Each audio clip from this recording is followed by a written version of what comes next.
ating dakilain at sambahin ang Panginoong butihin. Ialay mga awitin sa piging na handog niya sa atin. Tayo'y magbigay galang sa Diyos na sa timay talang. Anay inako niya't hinirang kawang iniingatan. Ating dakilain at sambahin ang Panginoong butihin. Ialay mga awitin sa piging na handog niya sa atin.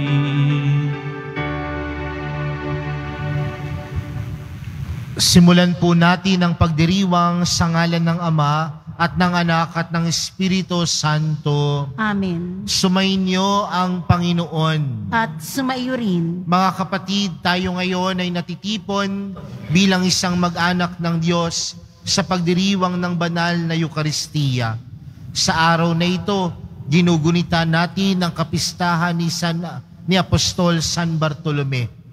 At upang tayo po ay maging karapat-dapat gumanap sa banal na pagdiriwang na ito, alalahanin po natin ang ating mga pagkukulang at nagawang pagkakasala at buong kababaang loob po tayong humiling ng awa at pagpapatawad mula sa Diyos.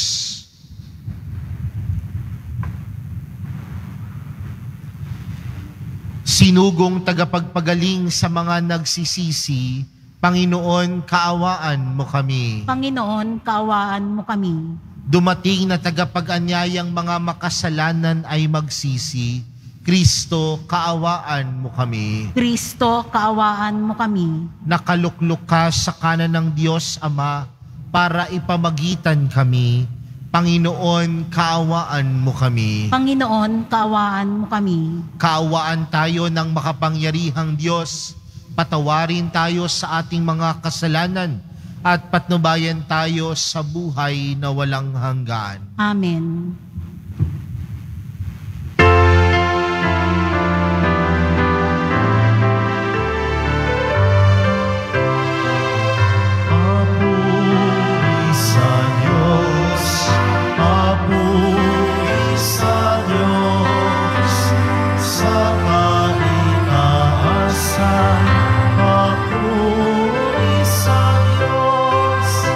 Sa lumay kapayapaan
Manalangin tayo.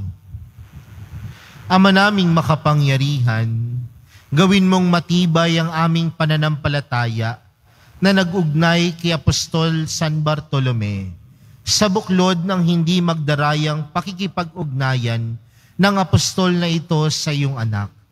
Bilang tugon sa kanyang pagdalangin, ang sambayanan mo naway maging pananda ng iyong pagliligtas sa lahat ng bansa sa pamamagitan ni Hesukristo, kasama ng Espiritu Santo, magpa sa walang hanggan. Amen. Maupo muna po ang lahat.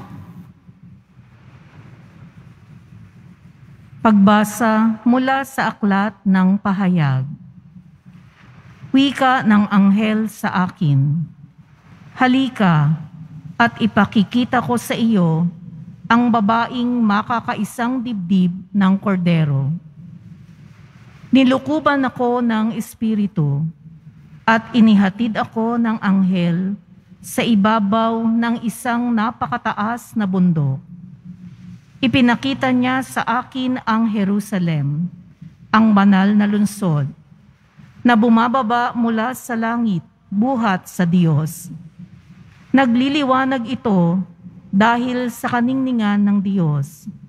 Kumikislap na gaya ng hiyas na haspeng sinlinaw ng kristal. Ang pader nito'y makapal at mataas at may 12 pinto. Bawat isa'y may bantay na anghel. Nakasulat sa mga pinto ang pangalan ng 12 lipi ng Israel.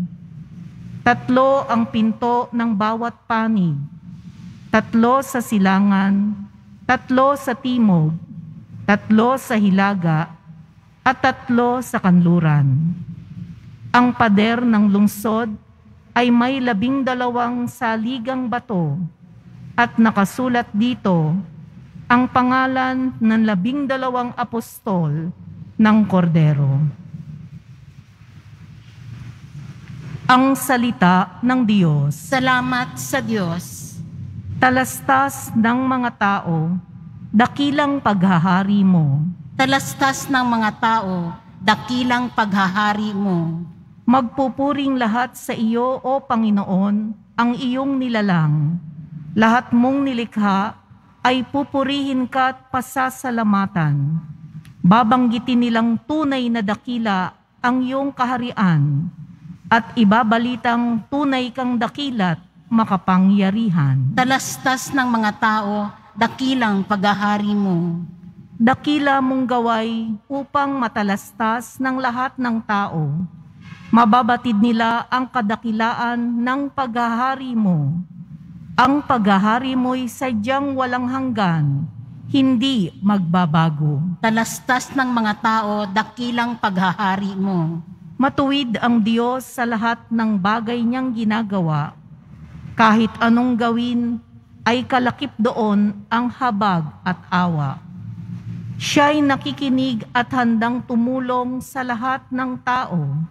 Sa sinumang taong pagtawag sa Kanya'y tapat at totoo. Talastas ng mga tao, dakilang paghahari mo. Magsitayo na po ang lahat.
Sumainyo ang Panginoon. At sumayo rin. Ang mabuting balita ng Panginoon ayon kay San Juan. Papuri sa iyo, Panginoon. Noong panahong iyon, hinanap ni Felipe si Natanael at sinabi rito, natagpuan namin si Jesus na taga Nazaret, ang anak ni Jose. Siya ang tinutukoy ni Moises sa kanyang sinulat sa kautusan, at gayon din ng mga propeta.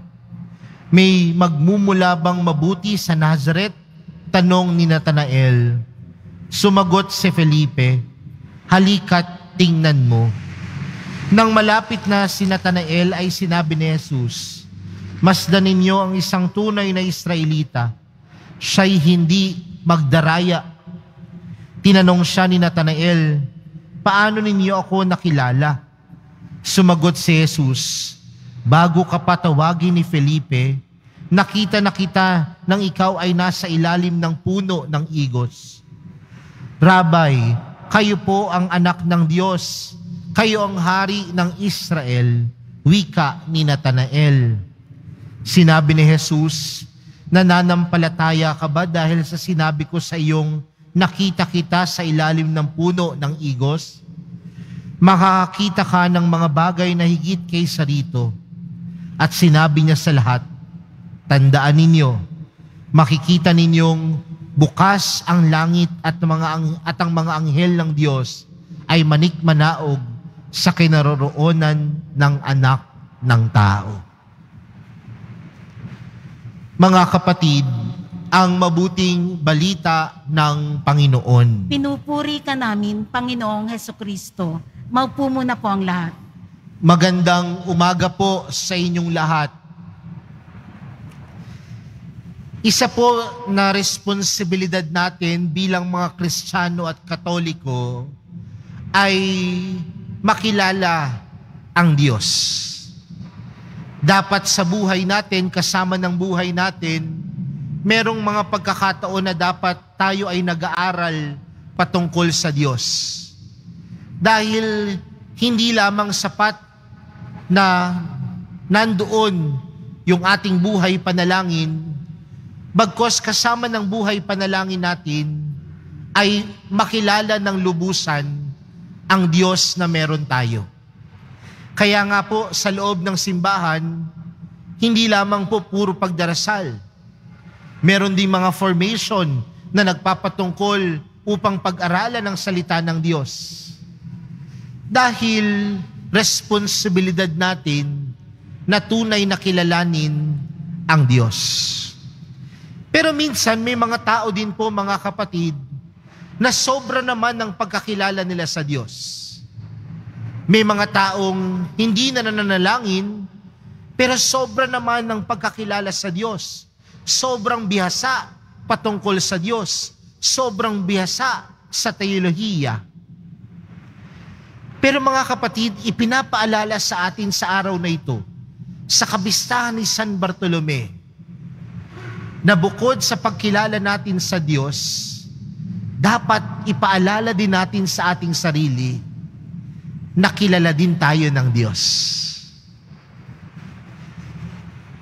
Importante, mahalaga, na kilala natin ang Diyos, pero wag nating kakalimutan na kilala din tayo ng Diyos. At kung tayo ay kilala ng Diyos, ibig sabihin, alam ng Diyos ang pagkatao natin.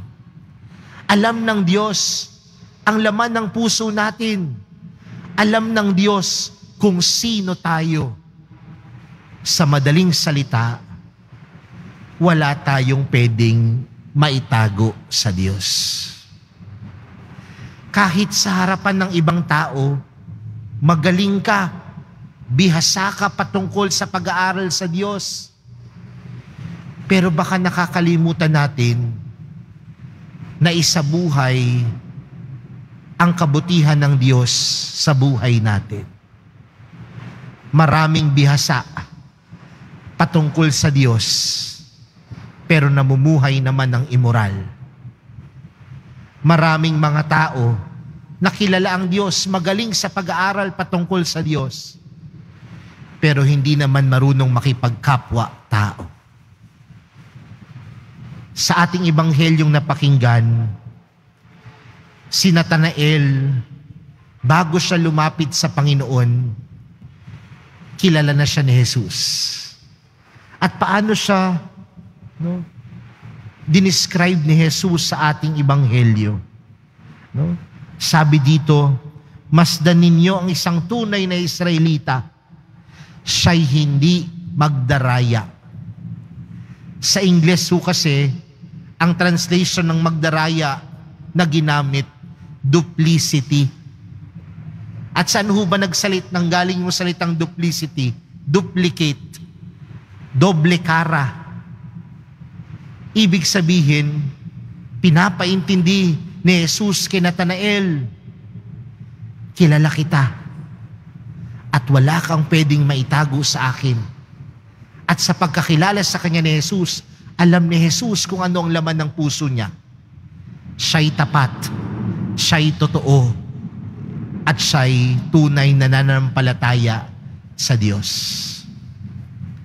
Mga kapatid, kung wala tayong pwedeng maitago sa Diyos, sana ang buhay natin ay buhay na lagi dapat kaaya-aya sa Diyos. Dapat ang buhay natin ay buhay ng kabutihan, buhay ng kagandahan, buhay na puno ng awa ng Diyos. Importante at mahalaga na kilalanin ng Diyos. Pero wag nating kakalimutan na kilala din tayo ng Diyos. At sa harapan ng Diyos, wala tayong pwedeng maitago. At kung ganun ang pagkakilala sa atin ng Diyos, nawa ang buhay natin hindi doble cara. Nawa ang pagkakilala sa atin ng Diyos, ganun din tayo makitungo sa ating kapwa. May pagmamahal, may kabutihan, at sumasalamin sa buhay natin ang mahal na pong Jesus Nazareno. Mga kapatid, kilalanin mo ang Diyos, pero tandaan mo din, kilala ka ng Diyos. Amen. Magsitayo na po ang lahat.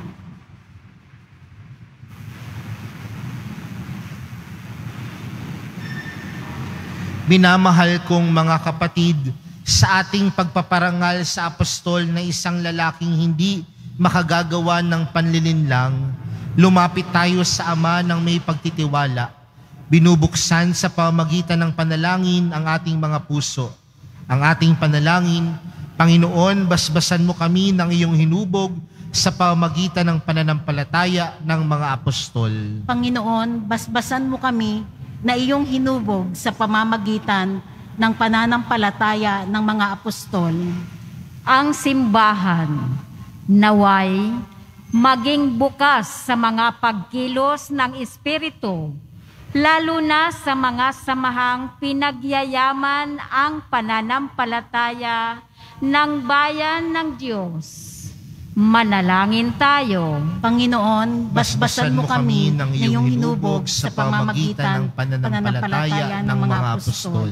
Ang mga pinuno ng pamahalaan naway maging karapat-dapat sa karangalan at dignidad sa pamamagitan ng kanilang tapat at ulirang pagtupad sa tungkulin. Manalangin tayo. Panginoon, basbasan mo kami na iyong hinubog sa pamamagitan ng pananampalataya ng mga apostol. Magkaroon nawa ng mga programa para sa paghubog sa mga kabataan. Manalangin tayo. Panginoon, basbasan mo kami na iyong hinubog sa pamamagitan ng pananampalataya ng mga apostol. Ang mga may sakit naway makatagpo ng tulong sa paglilingkod ng simbahan. Manalangin tayo. Panginoon, basbasan mo kami na iyong hinubog sa pamamagitan ng pananampalataya ng mga apostol. Ang mga yumaong tapat sa Panginoon, naway makabahagi sa kaluwalhatian ng langit. Manalangin tayo. Panginoon, basbasan mo kami na iyong hinubog sa pamamagitan ng pananampalataya ng mga apostol. Ama, habang ipinararating namin sa iyo ang mga panalangin ito sa tulong ni San Bartolome, tulungan mo kaming magmahal sa iba at magtiwala sa iyong pagpapala sa pamamagitan ni Kristo na aming Panginoon. Amen. Maupo muna po ang lahat.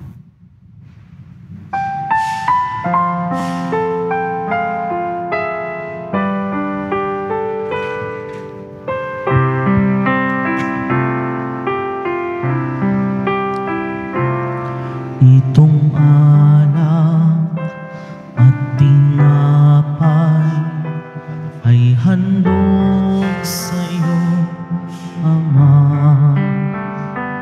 Ito'y bunga ng aming gawang iyong pinagpala. Sumasamo ang iyong bayan, tanggapit iyong basbasan nang sa amin maging tunay na katawan at dugo ng iyong anak. Tumayo na po ang lahat. Manalangin kayo mga kapatid upang ang paghahain natin ay kalugdan ng Diyos amang makapangyarihan. Tanggapin nawa ng Panginoon itong paghahain sa iyong mga kamay, sa kapurihan niya at karangalan sa ating kapakinabangan at sa buong sambayanan niyang banal.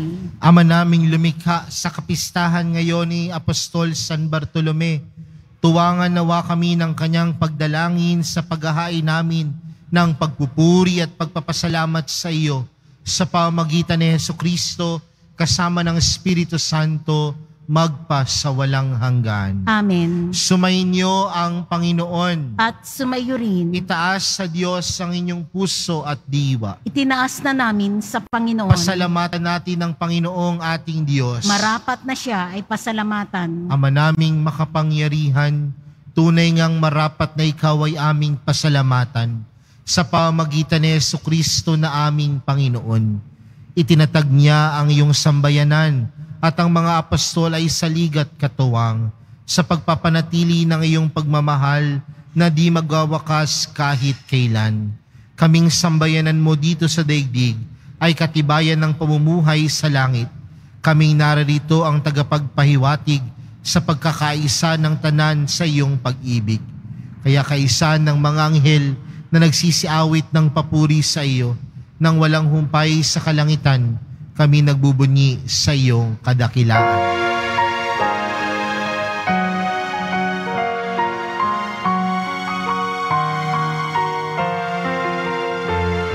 Santo, Santo, Santo, Panginoong Diyos ng mga hukbo, napupuno ang langit at lupa ng kadakilaan mo. Hosana, Hosana sa kaitaasan, pinagpala ang naparirito sa ngalan ng Panginoon. Hosana, Hosana sa kaitaasan.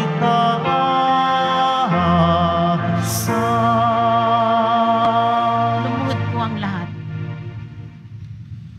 Ama naming banal, ikaw ang bukal ng tanang kabanalan, kaya't sa pamagitan ng iyong Espiritu, gawin mong banal ang kaloob na ito upang para sa amin maging katawan at dugo ng aming Panginoong Hesukristo. Bago niya pinagtiis ang kusang loob na maging handog, hinawakan niya ang tinapay, pinasalamatan kanya, pinaghati-hati niya iyon, iniabot sa kanyang mga alagad at sinabi, Tanggapin ninyong lahat ito at kanin. Ito ang aking katawan na ihahandog para sa inyo.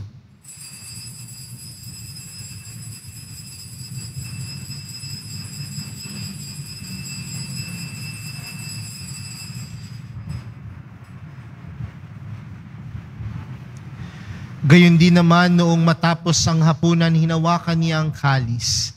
Muli kanyang pinasalamatan. Iniabot niya ang kalis sa kanyang mga alagad at sinabi, "Tanggapin ninyong lahat ito at inumin. Ito ang kalis ng aking dugo, ng bago at walang hanggang tipan. Ang aking dugo na ibubuhos para sa inyo at para sa lahat, sa ikapagpapatawad ng mga kasalanan. Gawin niyo ito sa pag-alala sa akin."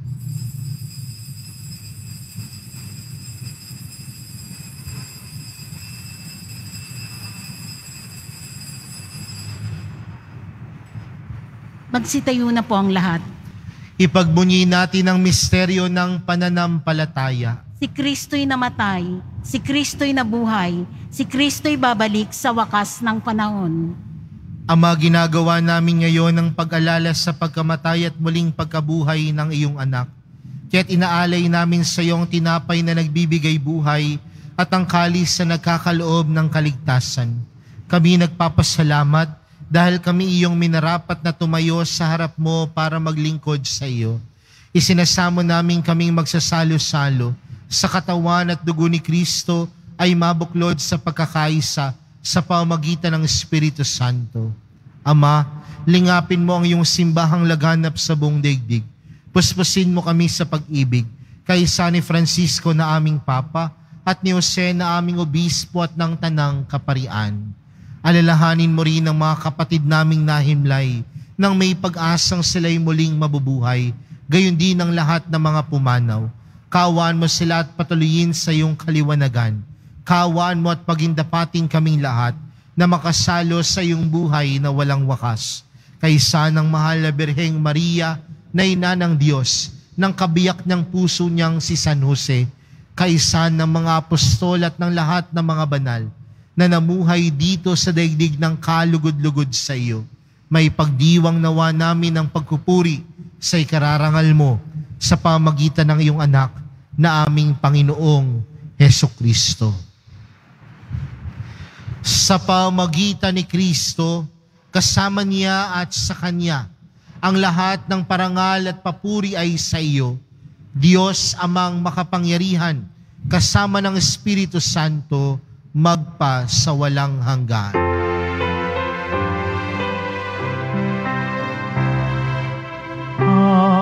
Amen.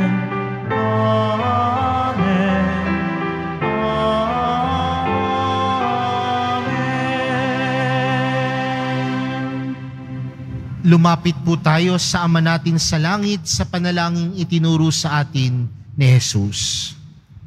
Ama Ama namin, namin, sumasalangit ka, sambahin ang ngalan mo, mapasa amin ang kaharian mo, sundin ang loob mo dito sa lupa para nang sa langit.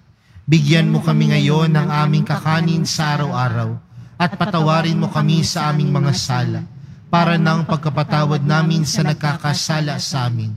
At huwag mo kami paintulot sa tukso at iadya mo kami sa lahat ng masama. Hinihiling namin kami adya sa lahat ng masama, pagkalooban ng kapayapaan araw-araw, iligtas sa kasalanan at ilayo sa lahat ng kapahamakan, samantalang aming pinananabikan ang dakilang araw ng pagpapahayag ng tagapagligtas naming si Jesucristo. sapagkat iyo ang kaharian at ang kapangyarihan at ang kapurihan magpakailanman. Amen. Panginoong Jesucristo, sinabi mo sa iyong mga apostol, kapayapaan ang iniwan ko sa inyo. Ang aking kapayapaan ang ibinibigay ko sa inyo. Tunghayan mo ang aming pananampalataya at huwag ang aming pagkakasala. Pagkalooban mo kami ng kapayapaan at pagkakaisa ayon sa iyong kalooban, kasama ng Espiritu Santo, magpa sa walang hanggan. Amen. Ang kapayapaan ng Panginoon ay laging sumainyo. At sumayo rin. Magbigayan kayo ng kapayapaan sa isa't isa. Kordero ng Diyos na nag-aalis ng mga kasalanan ng sanlibutan, maawa ka sa amin. Kordero ng Diyos na nag-aalis ng mga kasalanan ng sanlibutan, maawa ka sa amin.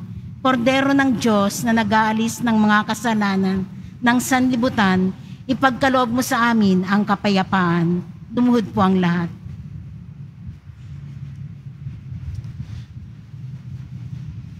Mga kapatid, narito si Jesus, tunay na nakakilala sa atin. Siya ang kordero ng Diyos, siya nag-aalis ng kasalanan ng sanlibutan. Mapalad ang mga inaaniyahan sa kanyang piging. Panginoon, hindi ako karapat-dapat na magpatuloy sa iyo, ngunit sa isang salita mo lamang ay gagaling na ako.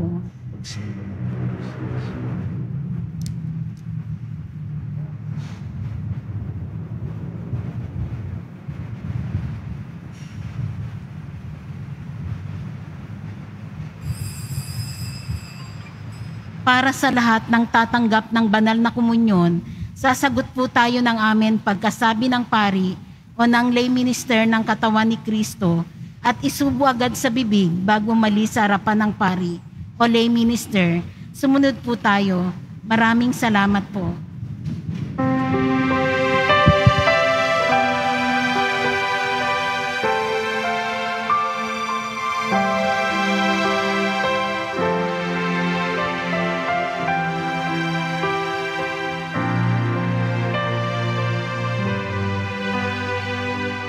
Sa puso kong umiibig, walang nananaig, kundi yaong pananalig sa sinta iniibig, hindi ka man masilayan at init mo'y maglaho ng tuluyan. Pag-ibig ko sa'yo at katapatan mananatili kailan pa man. Bawat tao'y nalulumbay at di mapalagay hanggat hindi nahihimlay sa puso mo dalisay, hindi ka man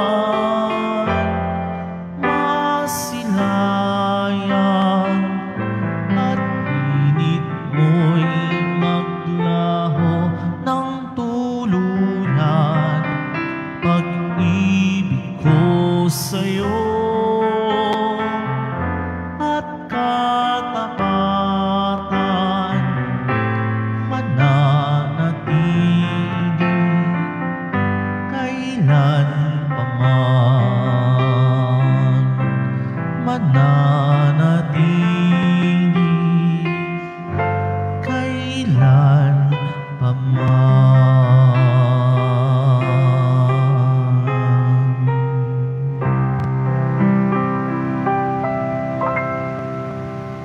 Pagkatapos ng misa, wiwisikan po ang lahat ng banal na tubig. Pinakikiusapan ang lahat na manatili lamang muna sa inyong mga lugar. Tanging sa Quezon Boulevard o sa Plaza San Juan lamang ang labasan ng lahat. Sumunod po tayo. Maraming salamat po sa inyong pagdalaw at pagsisimba sa Basilica Menor at Pambansang Dambana ni Jesus Nazareno.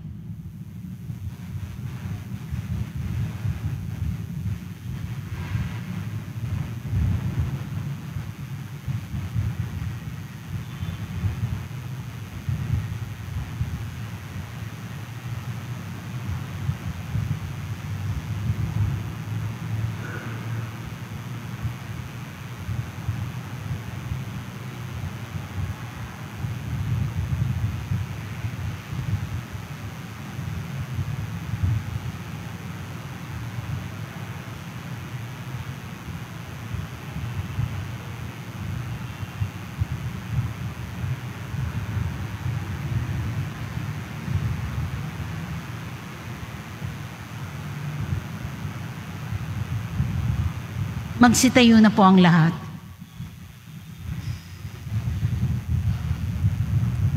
Manalangin po tayo. Ama naming mapagmahal, ngayong kapistahan ni Apostol San Bartolome, aming pinagsaluhan ang haing nagbibigay buhay sa paglingon namin at pagtanaw ng utang na loob. Kami naway makarating sa paroroon ng ligayang lubos sa pamagitan ni Jesucristo kasama ng Espiritu Santo magpasawalang hanggan. Amen. Sumainyo ang Panginoon. At sumayo rin. Yumuko po kayo habang iginagawad ng paggabasbas. Ang Diyos na nagtayo ng simbahang nasasalig sa mga apostol ay magawad nawa sa inyo ng pagpapala bilang tugon sa mga panalangin ni Apostol San Bartolome ngayon at magpasawalang hanggan. Amen. Ang Diyos nawa ay siyang magbunsod sa inyo para tularan ng halimbawa ng mga apostol upang inyong mapatunayan sa lahat ang inyong katapatan sa Kanya ngayon at magpasawalang hanggan. Amen. Ang aral ng mga apostol ay nagpapatatag sa inyong pananampalataya. Ang kanilang mga panalangin ay magbunga nawa ng inyong pagsapit sa tahanang tunay at walang hanggan. Amen. At pagpalain kayong lahat ng makapangyarihang Diyos, Ama, Anak, at ng Espiritu Santo. Amen. Humayo po kayong taglayang kapayapaan ng Poong Jesus Nazareno. Salamat sa Diyos.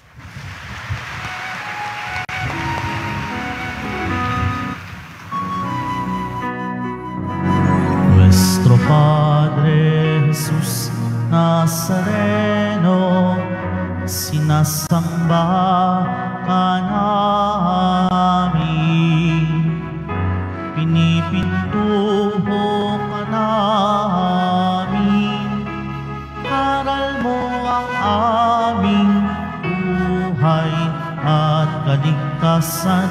Nuestro Padre Jesus Nazareno, iligtas mo kami sa kasalanan.